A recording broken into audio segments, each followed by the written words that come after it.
ಶಾಲಾ ಮಕ್ಕಳಲ್ಲಿ ಕೊರೋನಾ ಪ್ರಕರಣಗಳು ಹೆಚ್ಚಾಗ್ತಿರುವಂತಹ ಹಿನ್ನೆಲೆಯಲ್ಲಿ ಪೋಷಕರಲ್ಲಿ ಮತ್ತೆ ಆತಂಕ ಶುರುವಾಗಿದೆ.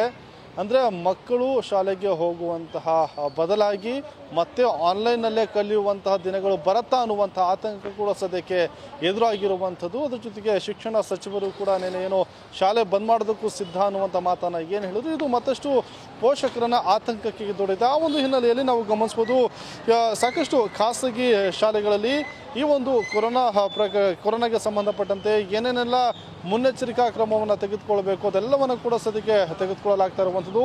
ಅಲ್ಲಿ ನಾವು ಗಮನಿಸ್ಬೋದು, ಸ್ಯಾನಿಟೈಸ್ ಆಗಿರ್ಬೋದು, ಹಾಗೆಯೇ ಟೆಂಪ್ರೇಚರ್ ಚೆಕ್ ಮಾಡುವಂಥದ್ದಾಗಿರ್ಬೋದು, ಹಾಗೆಯೇ ಸಾಲಲ್ಲಿ ನಿಂತು ಒಬ್ಬೊಬ್ಬರೇ ಮಕ್ಕಳನ್ನು ಒಳಗೆ ಬಿಡುವಂಥದ್ದಾಗಿರ್ಬೋದು, ಎಲ್ಲ ಒಂದು ಸಾಮಾಜಿಕ ನಿಯಮವನ್ನು ಪಾಲಿಸುವಂತಹ ಒಂದು ಕೆಲಸ ಕೂಡ ಸದ್ಯಕ್ಕೆ ಆಗ್ತಾ ಇರುವಂಥದ್ದು. ಯಾಕಂತಂದರೆ ಶಾಲಾ ಶಿಕ್ಷಕರು ಆಗಿರ್ಬೋದು, ಶಾಲಾ ಆಡಳಿತ ಮಂಡಳಿ ಇರ್ಬೋದು, ಅವರಲ್ಲೂ ಕೂಡ ಸಾಕಷ್ಟು ಆತಂಕ ಇರುತ್ತೆ. ಅಂದರೆ ಮತ್ತೆ ಆನ್ಲೈನ್ ಆದರೆ ಮತ್ತು ನಮಗೂ ಕೂಡ ಸಮಸ್ಯೆ ಆಗ್ಬೋದು ಅನ್ನುವಂಥ ನಿಟ್ಟಿನಲ್ಲಿ ಅದೇ ಒಂದು ಹಿನ್ನೆಲೆಯಲ್ಲಿ ಎಲ್ಲ ರೀತಿಯಾದಂಥ ಒಂದು ಮುನ್ನೆಚ್ಚರಿಕಾ ಕ್ರಮವನ್ನು ಕೂಡ ಸದ್ಯಕ್ಕೆ ತೆಗೆದುಕೊಳ್ಳಲಾಗ್ತಿರುವಂಥದ್ದು. ನಮ್ಮ ಜೊತೆಗೆ ಶಾಲಾ ಶಿಕ್ಷಕರಿದ್ದಾರೆ, ನಾನು ಅವ್ರನ್ನ ಮಾತಾಡಿಸ್ತಾ ಹೋಗ್ತೀನಿ.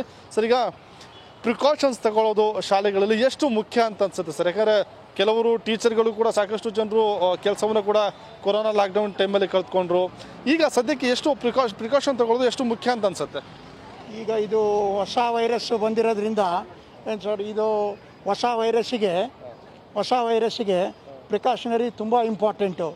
ಈಗ ಕಮಿಟಿಯವರು ಗೌರ್ಮೆಂಟ್ ಫಾರ್ಮ್ ಮಾಡ್ದಂಗೆ ಅವರೆಲ್ಲ ಏನು ಹೇಳ್ತಾ ಇದ್ದಾರೆ ಅಂದರೆ ಇದು ಫೆಬ್ರವರಿನಲ್ಲಿ ಹೆಚ್ಚಿಗೆ ಎಫೆಕ್ಟ್ ಆಗೋಂಥದ್ದು ಚಾನ್ಸಸ್ ಇದೆ ಅಂತ ಹೇಳ್ತಾ ಇದ್ದಾರೆ.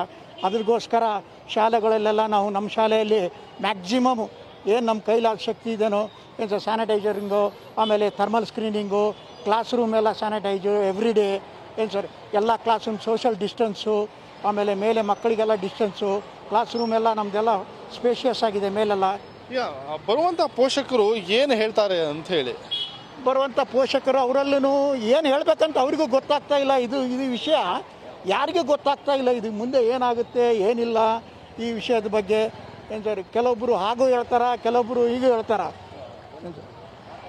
ಸರ್, ಈಗ ಇನ್ನೊಂದು ಏನಂದರೆ, ಈಗ ಪ್ರಿಕಾಷನ್ಸ್ ತಗೊಳ್ಳೋದು ಮಕ್ಕಳಿಗೆ ಎಷ್ಟು ಇಂಪಾರ್ಟೆಂಟೋ ಶಾಲಾ ಆಡಳಿತ ಮಂಡಳಿಗೂ ಕೂಡ ಅಷ್ಟೇ ಇಂಪಾರ್ಟೆಂಟ್ ಅಲ್ವಾ?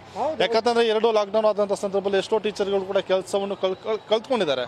ಹೌದು, ತುಂಬ ಜನ ಟೀಚರ್ಸಿಗೆ ತುಂಬ ಲಾಸ್ ಆಯಿತು ಇದರಿಂದ. ಏನು ಸರ್, ಹೀಗಾಗಿ ಶಾಲೆಗಳಿಗೂ ತುಂಬ ಲಾಸ್ ಆಯಿತು.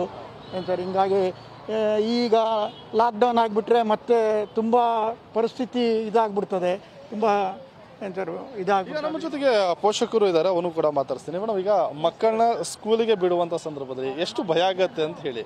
ಸರ್, ಭಯ ಆಗುತ್ತೆ ಒಂದು ಸೈಡು. ಆದರೆ ಏನಪ್ಪ ಅಂದರೆ ಈ ಆಲ್ರೆಡಿ ಈ ಸಲ 2 ವರ್ಷದಿಂದ ಲಾಕ್ಡೌನ್ ಅಂತ ಹೇಳ್ಬಿಟ್ಟು ಮಕ್ಳುಗಳಿಗೆ ಕಲಿಯೋಕ್ಕೆ ಒಂದು ಚಾನ್ಸ್ ಇಲ್ಲ.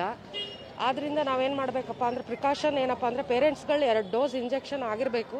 ಸ್ಕೂಲಲ್ಲಿ ಏನು ಮಾಡಬೇಕಪ್ಪ ಅಂತಂದರೆ ಟೆಂಪ್ರೇಚರ್ ಚೆಕ್ ಮಾಡಬೇಕು, ಬಿಡುವಾಗ ಲೈನಲ್ಲಿ ಕರ್ಕೊಂಡು ಹೋಗಬೇಕು, ಆಮೇಲೆ ಹೊರಗಡೆ ಬರುವಾಗ್ಲೂ ಒಬ್ರಿಗೆ ಒಂದು ಗ್ಯಾಪ್ ಮೇಂಟೈನ್ ಮಾಡಬೇಕು. ಈ ಥರ ತಗೊಂಡ್ರೆ ಒಳ್ಳೇದಂತ. ಇಷ್ಟೆಲ್ಲ ಮಾಡಿದ್ರೆ ಬಹುಶಃ ಎಲ್ಲ ಒಂದು ಕಡೆಗೆ ಸೇಫ್ ಆಗಿರ್ಬೋದು ಅಂತ ಅನ್ಸುತ್ತೆ. ಅನಿಸುತ್ತೆ ಸರ್, ಒಂದು ಲೆಕ್ಕದಲ್ಲಿ ಅನಿಸುತ್ತೆ. ಆದರೂ ಏನು ಮಾಡೋದು, ಇದೇ ಥರ ಇನ್ನು ಒಮಿಕ್ರಾನ್ ಬಂತು, ಇನ್ನು ನೆಕ್ಸ್ಟ್ ಇನ್ಯಾವುದೋ ವೇವ್ ಬರುತ್ತೆ. ಈಗ ಆಲ್ರೆಡಿ ಈಗ ಆನ್ಲೈನ್ ಅಂದ್ಕೊಂಡು ಮಕ್ಕಳು ಏನೂ ಕಲ್ತಿಲ್ಲ ಅನ್ನೋ ಥರದಲ್ಲಿ ಪೋಷಕರಿಗೆ ಒಂದು ಇದು ಬರುತ್ತೆ.